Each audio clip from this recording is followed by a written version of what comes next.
Okay, today the race is at the Daytona International Speedway. We're using the MotoGP road course layout. So we're going down the front straight here, coming into turn one. Let me change the angle here. Coming into turn one, this is a pretty tough turn. You're coming high speed down the front straight through, having already gone through NASCAR 3 and 4. So you're carrying a lot of speed and then getting the braking right and the turning point right. This is a kind of a tricky turn, and not having much practice, I don't really have this figured out completely yet. The track temperature is decreasing. It's now 80 Fahrenheit.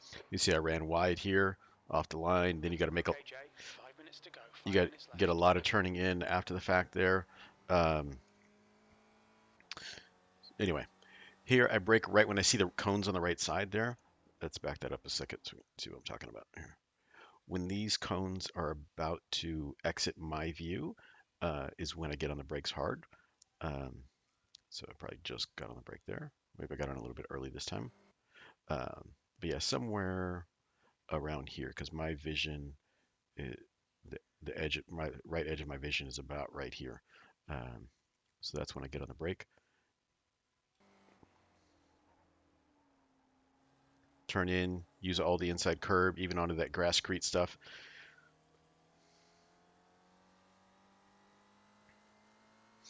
Up here, the braking point is kind of tough. I brake right around this kind of dark mark here. It's kind of hard to see.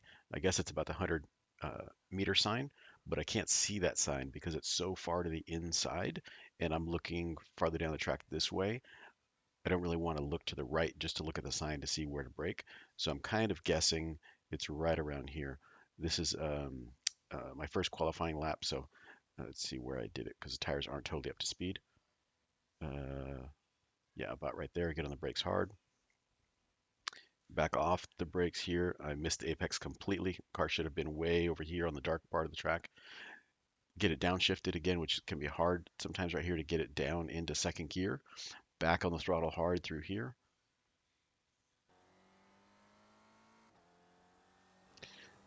Here, you take kind of a wide entry. It's a decreasing radius turn, meaning the turn gets tighter as you get farther into it, which is not very common and kind of tricky to deal with. Um, and then you have basically a decreasing radius the other direction, or maybe it's a constant radius kind of this other direction. And then, so you need to stay completely to the right. And then you have a decreasing radius here to the left, which is tough because you want to carry as much speed as you can onto this front straightaway, onto this back straightaway, sorry. And then I'm aiming up here towards about where that pylon is. It's a little bit hard to see in this angle, but there's like a sort of brownish pylon up here, pole sticking up on the side of the track. That's about my aiming point. And then as I get closer, I can see my aiming point better. It's closer to the one sign, and then I get on the brakes hard, turn in here, hopefully use almost all the curb, but really we're trying to maximize this exit out of this next turn over here. So I was a little too far inside. Really want to be here and on the throttle completely hard here and try to clip that corner as much as you can without getting an off-track penalty. And then you're back onto NASCAR uh, track here. We're going into turn three now. So for these cars, um, they don't have a whole lot of power. It's like 135, 150 horsepower, something like that. So you're basically flat on it all through this, and hopefully you have a draft in front of you. You want to kind of keep it to the inside. Oh, here I pulled it in the pits because I didn't want to take a qualifying time. Box in 410 meters. All Uh, clear on pit exit. You can push now. that was my first qualifying lap, and I didn't want to take a time because I wanted to start at the back of the pack, and so that's why I dove it into the pits here. But that gives you an idea of the layout of the track. And let's get to the race. That was another lap. And then here we go for the race. And so we're starting on the banking. I don't know if we can see it that great. Maybe we go cockpit. You can see there's a lot of banking right here. The front straightaway of Daytona, it's probably about 30 degrees, I think, something like that. Uh, anyways, all right, let's get started here. So I spin the tires on the start. 1 gallon remaining. That caused the rear of the car to drop to the left. So I guess I should have dialed out a little bit more wheel spin of changing my clutch bite point, but oh well. I know for next time. This is my first race here. And it's not normal that we start with these cars on the banking. Um, this is what's called, this is probably the original Roval, where it's a road course slash oval using part of the oval track um, and interior road course.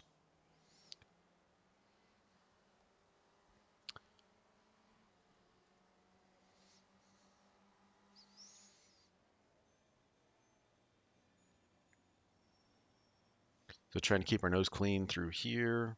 I know we had a car door outside.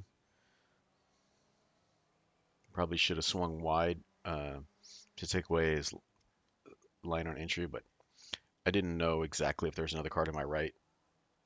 There's a lot of cars at the start of the race close together, so it's better to be a little bit cautious if you're not sure where the other car is. And I didn't feel like turning my head at that point to try to get a better look. So we're trying to stay in the draft. So it's a combination of staying in the draft and aiming for kind of our optimal shortest line around the track. When close enough, I'd rather stay in the draft. This was a little bit better through here. We get a little bit straighter exit.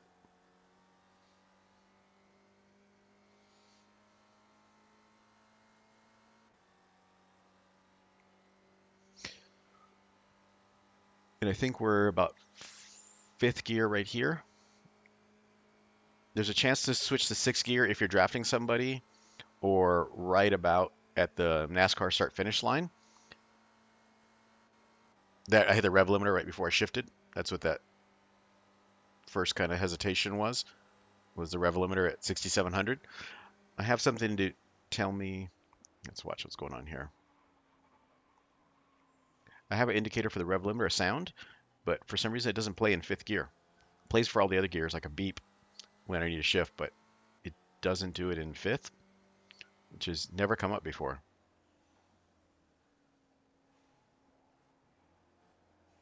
I think that might just be a bug in the software because this car went to a sequential gearbox and maybe they added a sixth gear when it did that. So these guys in front of us are stacking up a bit, trying to be a little bit more careful, but also take advantage of whatever chaos ensues here. So it's definitely a tricky balance of being close, but not into the contact and damage there. And then just trying to take the optimal line here. These guys are side by side, so one is on the optimal line, sort of, and the other one isn't. So since we're not side by side, we can switch back and forth to whatever line we want. But I wasn't too worried about it, about getting too racy right there.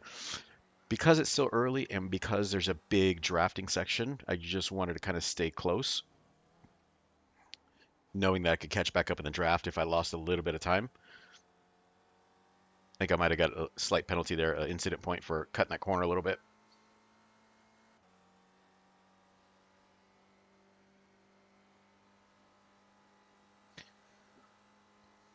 So the inside line is the best through here because it's the shortest way around the track, especially if you have a car in front of you moving the air out of the way for you.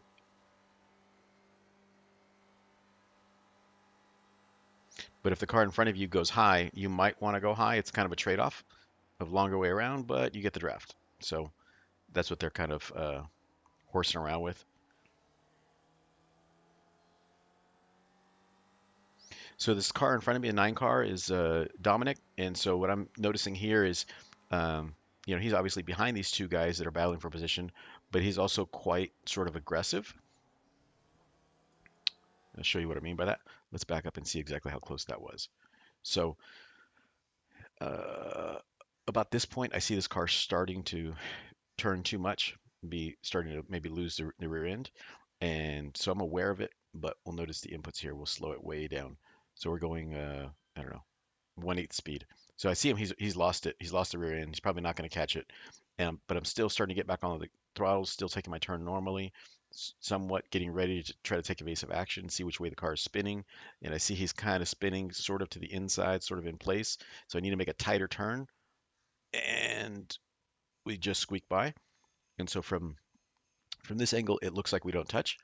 Uh, and I don't think I got any penalty for any contact there. But it was weird the way the display came up. It was like zero contact, like it would have been a 1x or something, I'm not sure, and then 0/4x, and I'm not sure what that means. But if you watch the front of his car right here, it slides forward as we go by, as if we made contact. Watch where his front tires are, and you can see the front body work and stuff of his car moves. I thought I was clear, uh, but I don't know. I'm not sure if we got contact for that or not, but that's how close it was. Let's look at it one more time at real speed. So we'll go cockpit. So from back here, we see he's a little bit sideways.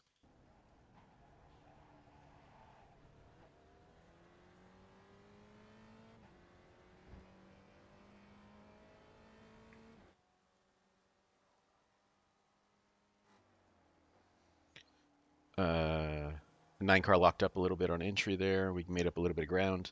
He also has a little bit of damage on the upper right part of the rear. Somebody got into the back of him, or he backed it into a fence somewhere. Probably somebody got into the back of him.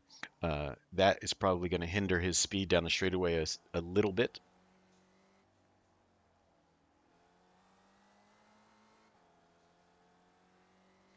But I've seen him before. I know I've raced against him a couple of times in the distant past. I recognize the name.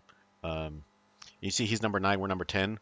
So we're probably pretty equivalent in ability and skill and finishing position that we normally get.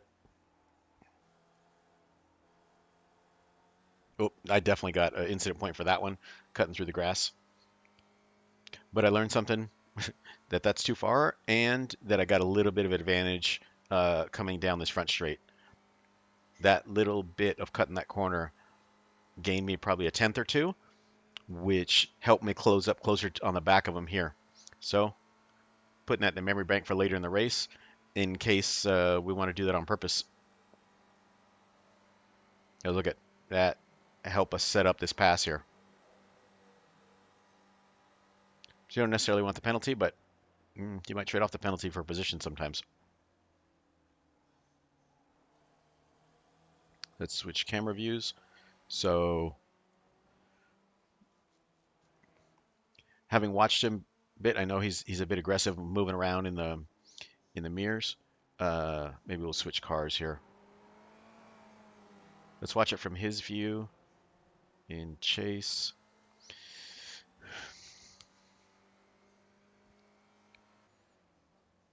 So I find this view usually pretty interesting to see where I might be making mistakes or what it looks like from the other driver's point of view, where they're gaining. Um, so you can see I took a defensive line. I knew I came out of that turn slow and didn't take it great, so I ran defensive line, running the inside for the next turn, forcing him to take the outside if he wants to make the pass, which is the longer way around and more risky because the other car that's on the inside can just run a little bit wide or carry a little bit more speed. And suddenly you're kind of in no man's land on the outside. You're at the other car's mercy. So it's completely fair. You just have to pick uh, the defensive line early enough that you're not reacting to the car behind you. Like hit right here, I'm a little bit defensive, maybe. Maybe somebody might swing a little bit higher than I did, but I'm running slightly inside. Definitely straddling the banking there just to see kind of what would happen. And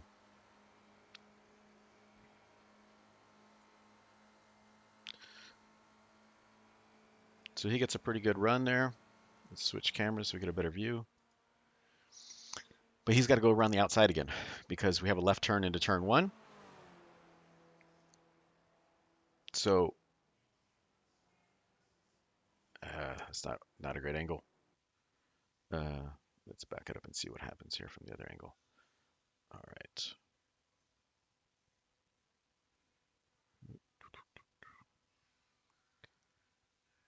Okay. So he's getting a run on the outside. and we brake right about there. Uh, Normally you'd want a wider arc in, but I was kind of compromised, running kind of a defensive line.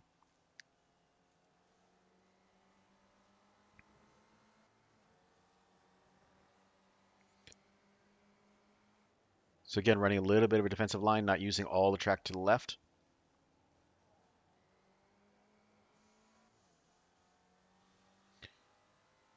Running a little bit of defensive line, not using all the track to the left.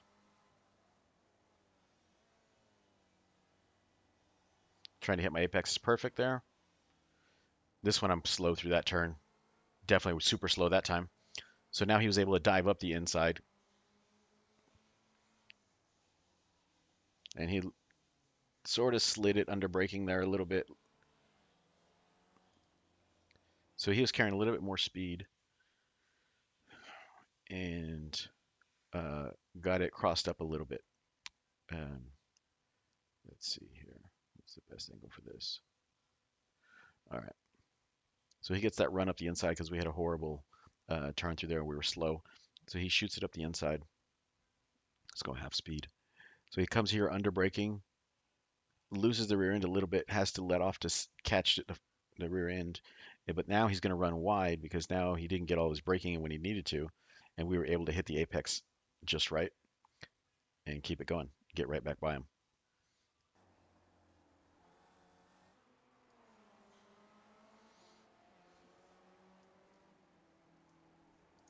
This is maybe a better view, the chopper view. Stay with this one for a bit.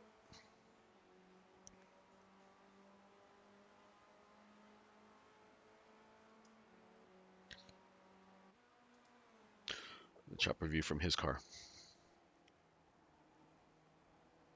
He takes a little more inside line. So he's getting the draft here. I can't see him that well here. He's kind of in my blind spot, and I kind of don't want to turn my head. So I'm not quite sure how close or far he is from me. Uh,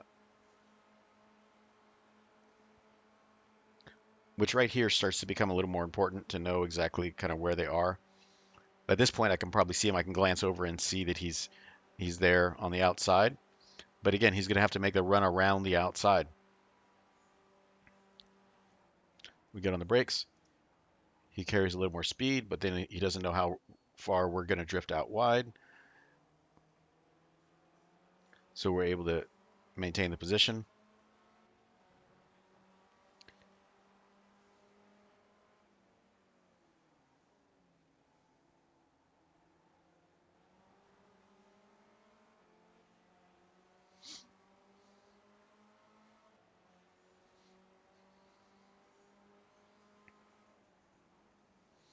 So that time I did stay to the far left because I knew he was far enough back that he wasn't able to challenge me for position, but then I missed the apex here. So he gets another run up the inside. And I know he's there. I leave it open because I know he's there. I'm not going to give him the position, but I feel like I got to give him space. Um, just being respectful of the other racer. He dives it up in here, but then also we both kind of need all the track to take that at our normal speed. Neither one of us have it, so we're both a little compromised.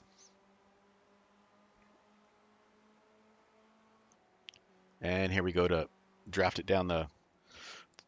Oh, we're going into the chicane before getting into turn three. I got ahead of myself there. Okay, now we're back on the back straightaway. I'm gonna head into NASCAR 3 and 4. He gets a pretty good run, but he's got to go a long way around.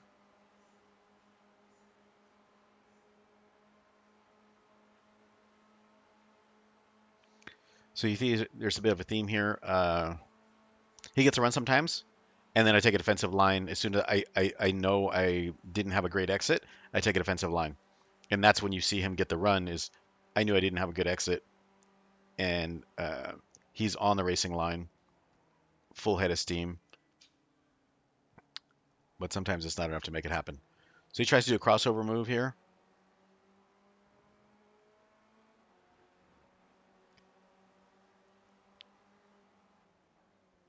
So I'm just adjusting my braking point.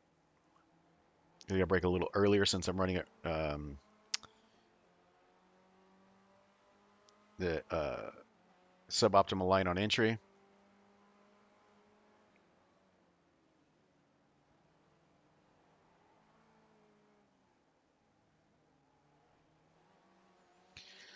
So you may be thinking, what's blocking versus what's taking a defensive line?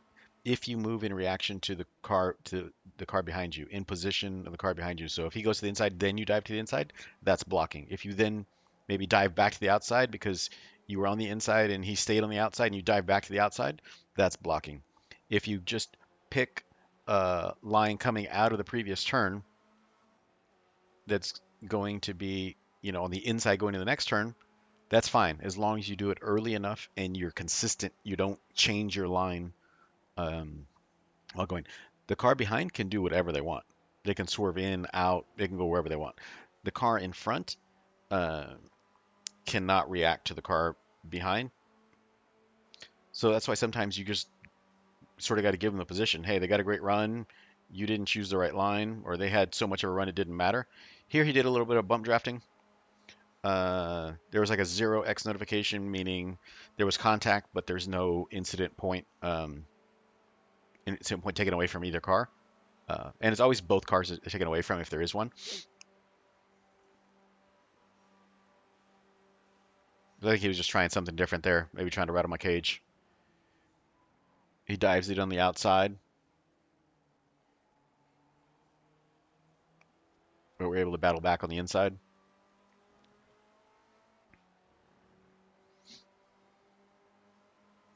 You might be thinking, why didn't he just cut down as soon as he beat us on the outside?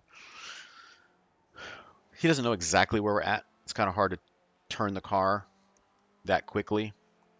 Um, and also, it's dangerous. We're taking a different line. We're accelerating differently. He could be turning down into us right when we're getting back on the throttle. Um, so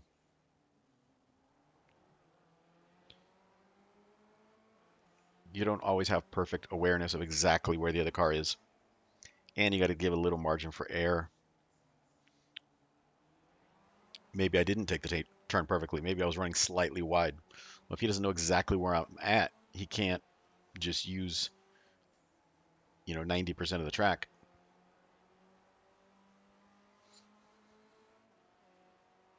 So sort of spatial awareness is also a thing.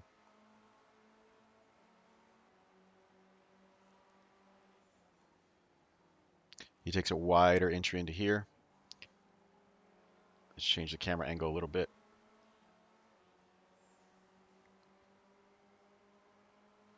Let's go far chase.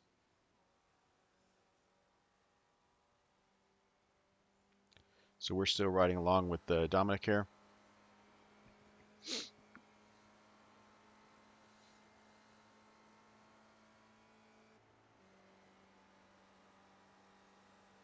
Pretty good draft, but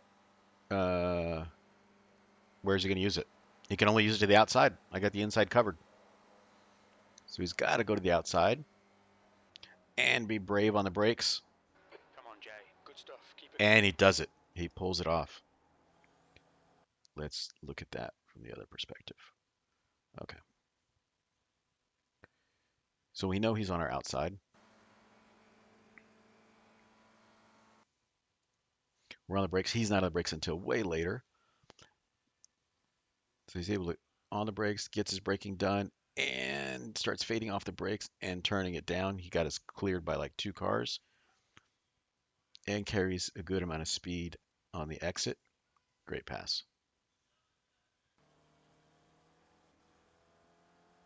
Nice pass, Dominic.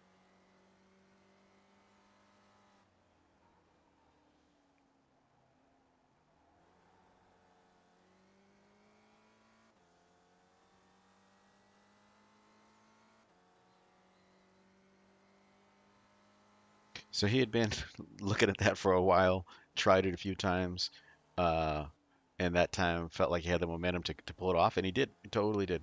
It's easy to mess that one up, but it was well done.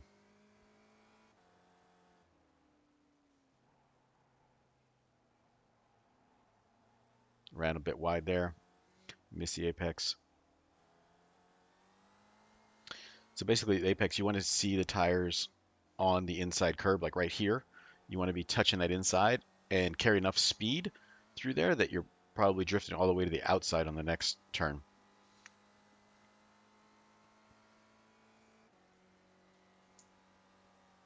Just trying to make that entry as wide as possible, meaning you're turning the wheel kind of as little as possible, using all the track from the far right to the far left, back to the far right, carrying an extra mile or two per hour through there adds up.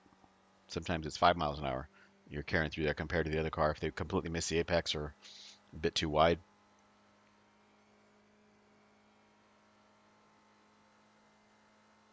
So right here we're doing 130 miles an hour. This is we're in seventh. This is lap 9 of 13. So we're starting to lose touch a little bit with the 9 car Dominic in front of us. You can see how much braking we're doing there. Car kind of moving around a little bit. I hit the rev limiter. That was that sound there.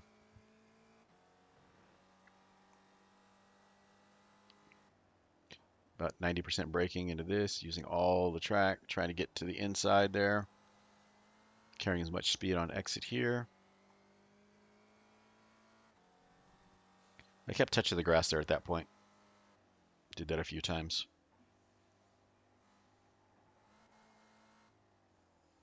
This turn is tricky. Getting it down to second gear and clipping that inside. That was probably one of my best times through there. I really struggled with that turn. This one's also tricky because it's decreasing radius, so you kind of can't get back on the throttle as you normally would. You got to kind of just hold a certain amount of throttle or like roll the car through there. This one you can get back on early, but I got on too early, so then I had to lift back off. So that's interesting. So let's back up here. So I messed up this apex. I should have been a little wider and turning in a little bit later. So if we watch the brake and throttle here, I get back on the throttle hard early. I'm at 50% throttle here, 80%, 100% throttle, and then I realize, oh, I'm not gonna make it. I'm not gonna make it. I haven't got the car turned enough. I gotta back out of the throttle down to like 40%, 20%, 10%. I'm like, I'm not gonna make it. Get the car turned a little bit and then get back on the throttle. That little bit is gonna cost me 2 or 3 tenths. Normally it would be like 1 tenth, but since we have such a long run coming out of this part of the track, actually, I'm sorry, it's only gonna cost me down the short back straightaway right here because we have this other chicane up here. If I did the same thing out of the next chicane, it would cost me all the way through NASCAR 3 and 4 and the front straightaway. So that's why these turns leading onto long straightaways, like this one, are important to hit just right. So I was 100% on throttle all the way through the exit of that one. Let's look at this again. So we're 20% throttle, 20%, back on throttle, 50, 80, 100.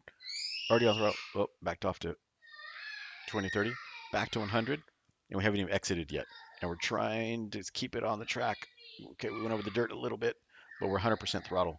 To carry that 100% throttle as long as we can. If we can back it up half a second earlier, that's kind of the beginning of our straightaway.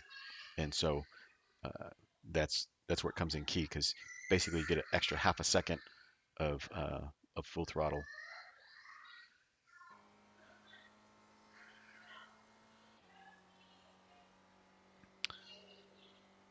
Switch camera views.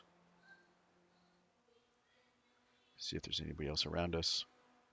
We got a car coming up behind us here.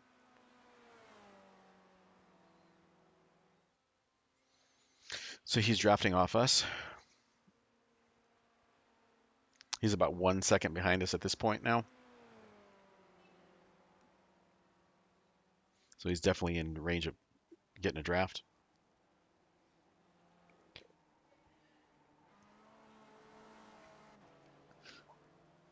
I kept a tight line through there.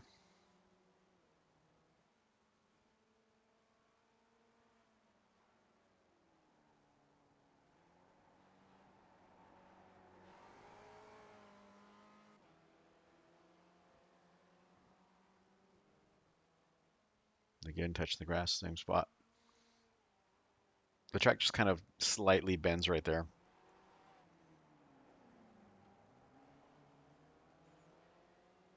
And that doesn't count as off track at that point. See if we can get a better angle here.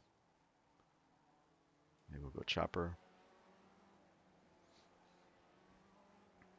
So the 13 car behind us, I think this is a lane. Oh, I lost it there. Let's look at that.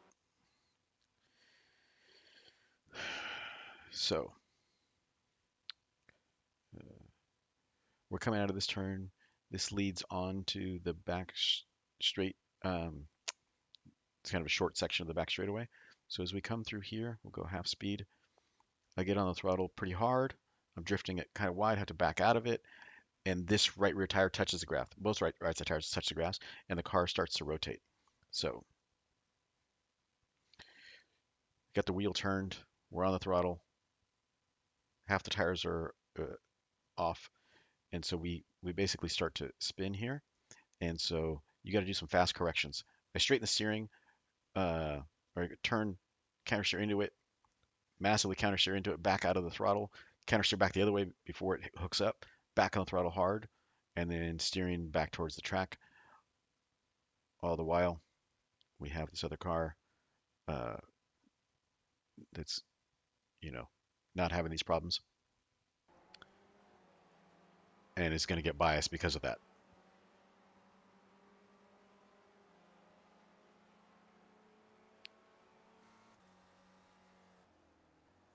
So gather it back up, try to stay in the draft, because this leads through 3 and 4 and back on the front straight, so we want to stay in close contact, not lose that draft. And even looks like we're starting to gain on him because of the draft.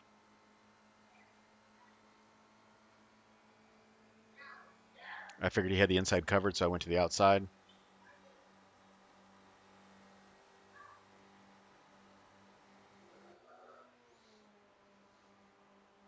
So that's how big the draft is. Made a mistake, got past, and was able to pass back, and then he used the draft to pass us back again. Now we're on the outside. We got to be a little bit cautious. Car on the inside can run kind of a defensive, safer line, so he gets back by us.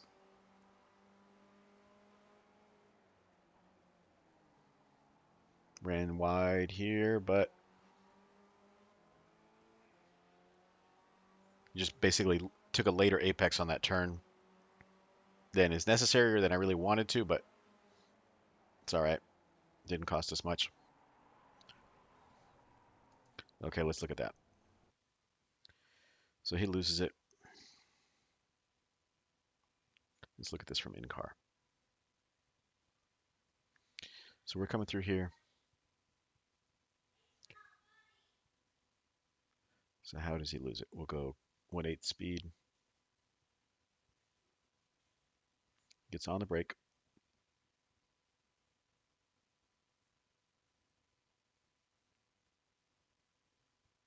A little harder than we do. We're like 80% brake. You can see the suspension really working here. He's still on the brake as he's turning in. Still on the brake. We're off the brake almost completely. We're barely on the brake. He's still on the brake.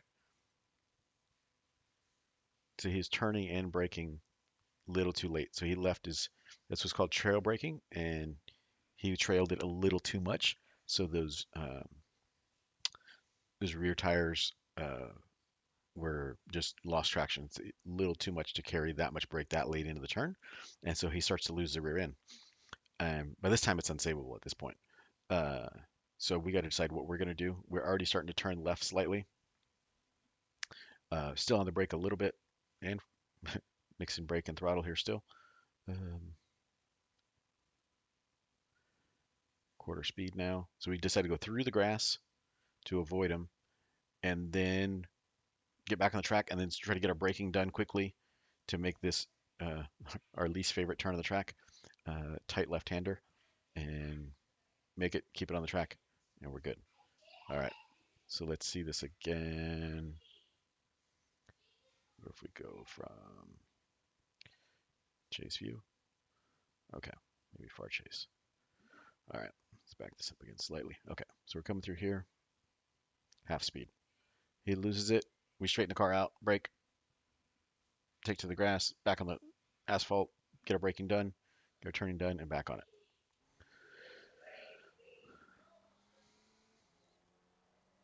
So it's fun. You got to be heads up. You never know when that sort of stuff is going to happen. And the trick is reacting the right amount, not overreacting, reacting just enough, going off track just enough, braking just enough. It's really easy to sort of panic and just come out of the throttle super quickly, come out of the brake super quickly, just harsh inputs. Uh, and then you'll lose traction and you'll go for a spin. Being able to take those things in stride, come out of the brakes smoothly, use the throttle smoothly, use the steering smoothly, and still know, uh-oh, I'm going to have to get a lot of braking done suddenly. Let me get it back on the track, all four tires back on the track, and then brake hard without locking up the tires.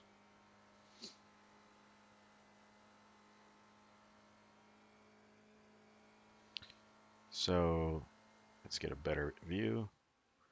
So he got it gathered back up and didn't lose too much time. It's probably about 2 seconds behind us now.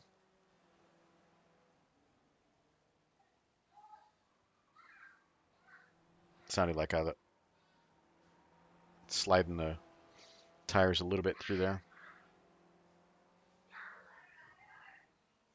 And that's Dominic again ahead in front of us. He's about 2 seconds in front of us as well, something like that.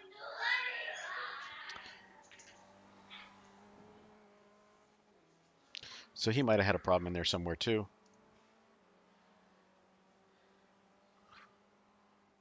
Or we were just cutting decent times as we were running. Oops. Um, with Lane there.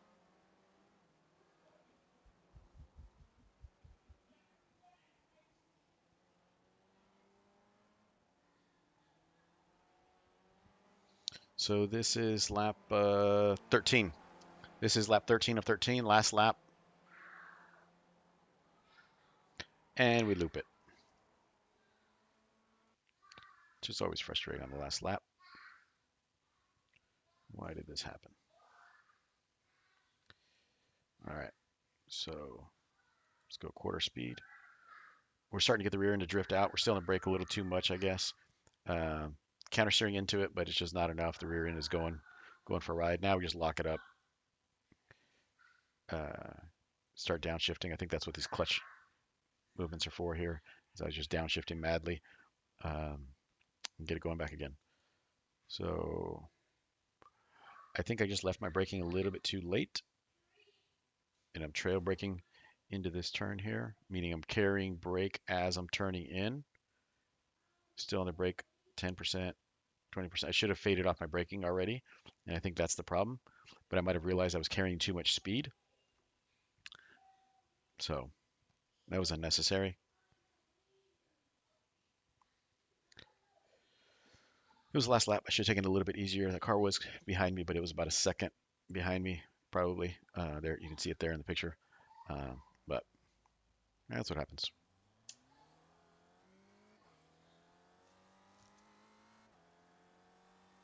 So sort of the same mistake Lane made a lap or two earlier in a different spot. Just lost it on trail braking. I had moved my brake bias back slightly about 2 laps before. Um, I moved it back like a third of a percent or something. Um,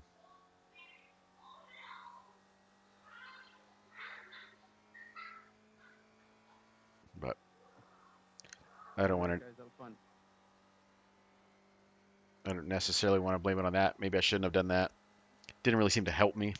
I probably should have dialed it right back out as soon as I realized it wasn't really helping me.